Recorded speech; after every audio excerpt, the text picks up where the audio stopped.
This is the Cinematography for Actors podcast. More than a podcast, CFA is a vibrant community devoted to bridging the gap between talent and crew. Each week, our show offers transparent, insightful conversations with industry leaders. We unveil the magic behind the scenes, from candid discussions about unique filmmaking processes to in-depth technical exploration. Join us in unraveling the intricacies of filmmaking one episode at a time. It's more than just cameras and lenses over here. We aim to inspire, educate, and empower as we peel back the curtain on the art of effective storytelling. Thanks for joining us. Thanks. All right. As a DP, I know purchasing gear can kind of be a nightmare. Whether you're talent or crew, finding technical solutions to any of your problems can be very challenging. And what's even harder is knowing where to go. So we have an answer for you. Head over to BandPro, one of our incredible sponsors here at CFA. Whether you're looking for high-end cameras and lenses or looking for guidance on what is needed to get started on this equipment journey of yours, BandPro has the gear and team that you need to thrive in your own career. They are the exclusive representative of Ingenue's complete cinema line for all of North and South America, and their customer support is fantastic. Not only do they have a great team to answer any product question you might have, but they also have a talented team of in-house technicians that you can actually talk to get your equipment back up and running. Which is really important, especially if you're on set. So, yeah. Bonus. Go to bandpro.com or stop in at their location in Burbank, and please make sure to say hi from CFA because we love them so very much. Us. Yeah, hello. Thanks, everyone. Hi, welcome back to another special episode of the Cinematography for Actors podcast. We're here at the VIP lounge again from the TCL Chinese Theater for AFI FEST this time, which is very exciting. I'm Haley Royal, your host, and I'm sitting here with the filmmaking team of the film Mountains. This is Jonathan Cuartas, this is Monica Sorelle, and this is Robert Colom. And we've been sitting here chatting a little bit before we get started, and I'm so excited to chat with them today. So, will one of you please give us a quick log line for Mountains? Anyone? Yeah. Okay. Go ahead, yeah. Mountains is about a Haitian immigrant demolition worker in the neighborhood Little Haiti in Miami, who is looking to buy a new home for his family. He wants to upgrade and sort of cash in on that American dream that he's been promised so many years ago. But in the middle of that, he starts realizing that his demolition work sites are getting closer and closer to home, and that he is sort of both victim and perpetrator to the redevelopment that's going on in his neighborhood. Yeah. I said earlier when I first read it, I was like, this is heartbreaking because this character has to demolish his own neighborhood. And he also kind of wants to have a newer home, right? Yeah. That's kind of... Okay. So first thing, my first big question is just the sheer, technical obstacle course of shooting demolitions. Did you do any of that?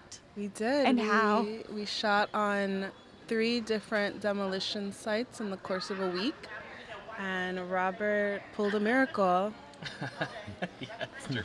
It was tough. I mean, because in Miami, there's so much constant demolition. We talk about it all the time. I mean, obviously, a huge inspiration for the film. And we were like, we have to be able to get on some of these, because they're happening every day. It'll be very chill. We'll structure a whole movie around it because it'll be so easy to do. Yeah, so we spent months trying to get on these sites, and then finally, we got this unbelievable last-minute unprecedented access While we were shooting the movie already 3 weeks in. Okay, so you didn't know you were going to get this. Yeah, exactly. Yeah. Yeah, we were really afraid that we would have to stop production, find these locations, fly our actors back in. But something just happened. Let's say we had to shoot the demolition sites on Monday. Robert, Thursday or something the Thursday before we got it. And then we also had to cast for the other demolition workers. We didn't have them yet. So I was directing on set, and Robert was on Zooms, and then he would come to lunch and show me the videos. And we're like, okay, that one. Oh my gosh. Okay, so this is so much work. And it actually, the more you're saying, it just keeps piling on for me Yeah. because I'm thinking, okay, so it's not just B-roll of demolition that you were getting. You brought the actors are actors and shot there. scenes at real live demolition sites. Yeah. Yes. Yeah. What are the logistics of this? Like, who are you talking to, and how are you ensuring your actors' safety, your own safety, your crew's safety? Yeah, I know, it's crazy. We the productions obviously was insured, Mm-hmm. and we were very, very careful about being very safe on site, and so everybody was on their best behavior, and we all acted like grown-ups all the time. And I was freaking out, but everybody left unscathed, and the movie's the better for it, I think. Yeah. Yeah, No it was a injuries. challenge. It was scary. Yeah. It was scary because you get on site and you realize the machines are 10 times larger than you thought that they were, Uh-huh. and they're just right in your face. Yeah.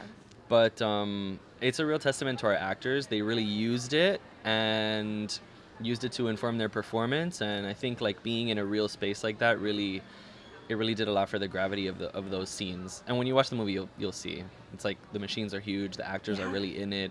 It's very cool. So I want to ask you, Jonathan, when you're editing, because this is not something that you can like fight continuity with, right? Like if a building goes down in the middle of, I'm sure they're not actually demolishing during a scene, but if you're shooting something, you can't go They back are. and They are. you guys, oh my god. They are. Yeah. Okay, so then here's this question.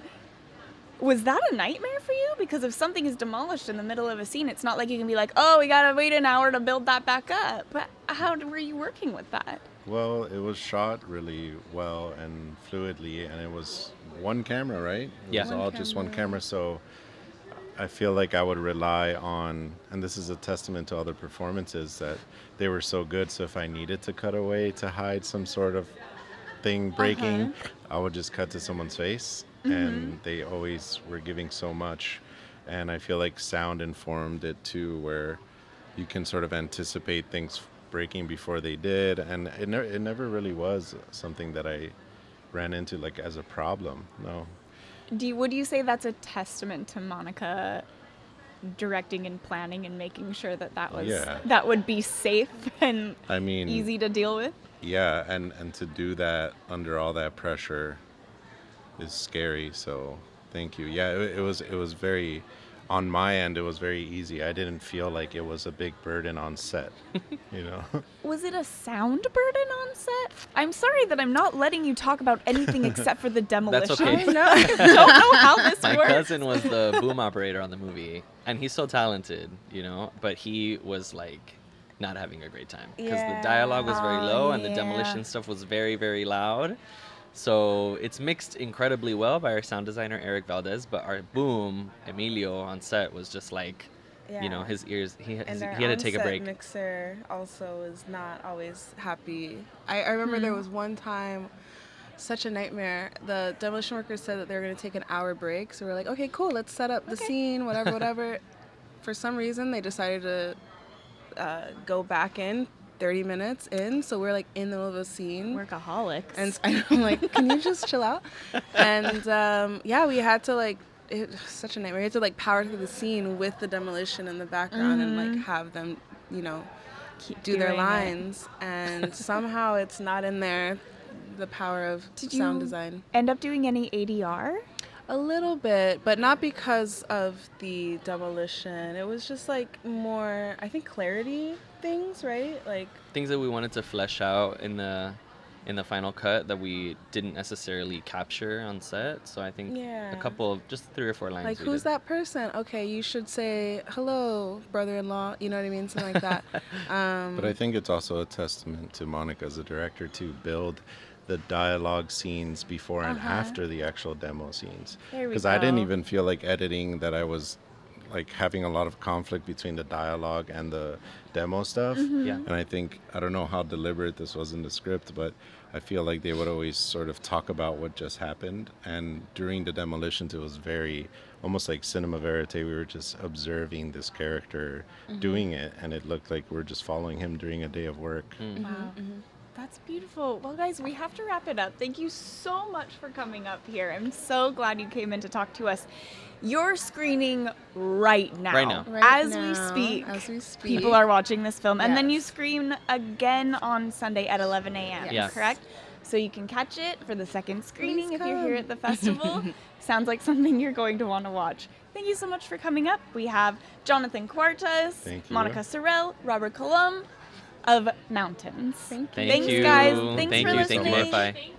Join us in bridging the gap between talent and crew. Start by subscribing on your preferred podcast platform. Sign up for our newsletter to stay up to date on vendor discounts, community events, new podcast releases, and you can educate yourself through our free course releases on YouTube. It all starts at cinematographyforactors.com, and if you like this episode, consider leaving a review to make it easier for fine folks just like yourself to find us.